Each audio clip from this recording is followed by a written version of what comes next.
तो अपने आप व्यंजन 56 भोग बन करके मुंह में आ जाता है? केवल बिस्तर में पड़े पड़े चिंतन करने से हो जाएगा? नहीं। आज हलवा चाहिए तो फिर माता बहनों को हलवा के नहीं, उसके लिए शक्कर चाहिए, घी चाहिए, आदि आदि सरंजाम जुटाती है, बनाती है, तब जाकर के हलवा थाली के सामने कहीं हमारे सामने आ पाता है। सब कुछ संसार में है, अगर हम कर्म नहीं करेंगे तो कुछ प्राप्त नहीं कर सकते। और बोए पेड़ बबुल के तो आम कहां से खाए? जैसी करनी वैसी फल, आज नहीं तो निश्चय कल, निश्चय। इसलिए कहा गया अवश्यम एव भुक्तव्यम कृता कृतम शुभाशुभम ना भुक्तम क्षीयते कर्म कल्प कोटि शतीरथ। अवश्य हमें भोगना होता है जो भी कुछ हम करते हैं, चाहे शुभ हो या अशुभ। जब तक उस कर्म के फल को हम भोग नहीं लेते, वो हमारा पीछा करता रहता है कोटि कल्प तक। हम सब अपने जीवन में सुखद शुभ परिणाम चाहते हैं तो हमें शुभ चिंतन शुभ कर्म करना ही होगा। परंतु जो गुरुदेव ने देखा मनुष्य जीवन में जो आज विभिन्न प्रकार की समस्याएं हैं, उन सब का मूल कारण है उसके अचिंत्य चिंतन और अयोग्य आचरण, वही उसके लिए दुख और कष्ट का कारण है। तो चिंतन को कैसे ठीक किया जाए? इस चिंतन को ठीक करने के लिए हमारे ऋषि मुनियों ने एक रसायन की खोज की थी, जो हमारे पूर्वज ऋषि मुनि दिन में 3 बार उसे 3 खुराक पिया करते थे। साहब अभी हमें चाहिए, कहां मिलेगा? कौन से दुकान में मिलेगा? कोई दुकान में नहीं मिलता। तो क्या है वो? हमारे ऋषियों ने एक मंत्र की खोज की थी, मंत्र जिसे कहते हैं गायत्री महामंत्र। ये गायत्री महामंत्र क्या है आप सब जानते हैं। ओम भूर्भुवः स्वः तत्सवितुर्वरेण्यं भर्गो देवस्य धीमहि धियो यो नः प्रचोदयात्। इस मंत्र में हम परमपिता परमात्मा से सद्बुद्धि की याचना करते हैं, सद्बुद्धि की। इस मंत्र का अर्थ ओम, ओम अर्थात परमपिता परमात्मा का स्वरूप है, शब्द ब्रह्म के रूप में ओम। ओम कहां है? सर्वत्र है, स्वर्ग मध्य पाताल, इस धरती के कण कण में है ओम। आप किसी पहाड़ के शिखर के ऊपर पहुंच जाइए, किसी भी प्रकार के आवाज करें, वो आवाज जाकर के गुंजरित होता हुआ कहां पहुंचता है? ओम में विलीन हो जाता है।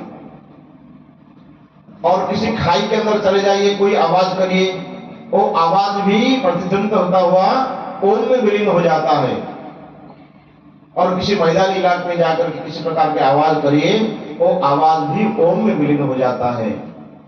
ये जो ग्रह नक्षत्र अपने चारों तरफ घूमते हुए सूर्य का चक्कर काटते हैं ना, ये भी ओम की आवाज ही करते हैं।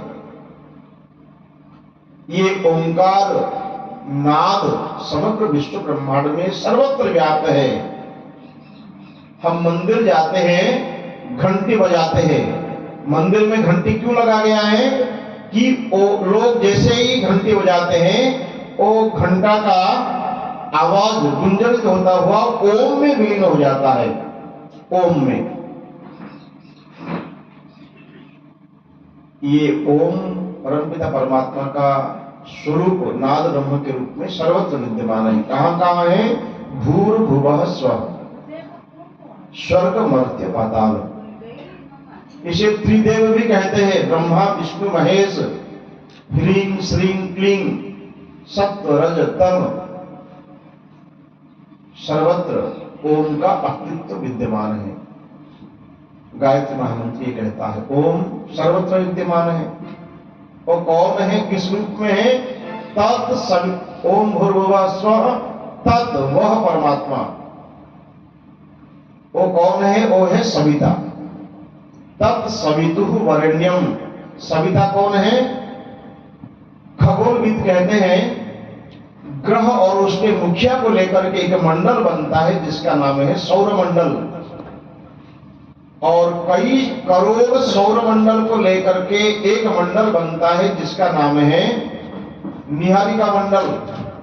कोटि कोटि निहारिका मंडल को लेकर के एक मंडल बनता है, वो है आकाश गंगा। करोड़ आकाश गंगा का केंद्र है सविता। सविता अर्थात समग्र विश्व ब्रह्मांड को जिसने उत्पत्ति किया, प्रसविता इति सविता भवति। संसार को उत्पत्ति के कारण होने के कारण उन्हें सविता कहा गया है। तो एक सविता मंडल में करोड़ सूर्य हैं, अनगिनत सूर्य हैं, जो अनगिनत सूर्य को भी प्रकाशित करता है, वो है सविता। वो सविता देवता इतने बड़े हैं कि हम उनको देख नहीं पाते, उनके सामने हमारा अस्तित्व न के बराबर है। तो लेकिन हम अपने लिए सविता का स्वरूप मानते हैं उगते हुए सूर्य को। उगता हुआ सूर्य दोपहर का नहीं, देख नहीं पाते उसे हमें। उगता हुआ सूर्य को हर कोई देख लेता है, नहीं, और देखने से बड़ा अच्छा लगता है हमें। इसलिए उगते हुए सूर्य को सविता कहा गया है। वह सविता देवता तत्सवितुः वरेण्यम, वो वर्ण के योग्य है। उनके गुण, सविता देवता के 4 दिव्य गुण होते हैं: प्रखरता, तेजस्विता, आलोक वितरण एवं गति। इन गुणों के कारण वो संसार में पूजे जाते हैं। वो प्रखर है, उसे कोई छिपा नहीं सकता, उसे कोई डिगा नहीं सकता। समय पर उदय होते हैं और समय पर अस्त हो जाते हैं।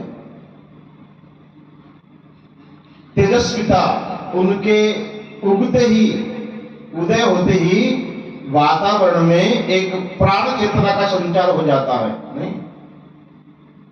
लगातार बारिश हो जाती है, बादल में छिप जाते हैं सूर्य भगवान, तो पेड़ पौधे में कीड़े मकोड़े लग जाते हैं, पेट सबका खराब हो जाता है, हजम नहीं होता है। जैसे ही उनका प्राकट्य हो जाता है, सब में चैतन्यता आ जाती है। तत्सवितुः वरेण्यम, प्रखरता, तेजस्विता, आलोक वितरण, बिना भेद सबको प्रकाश बांटते हैं सविता देवता सूर्य भगवान। और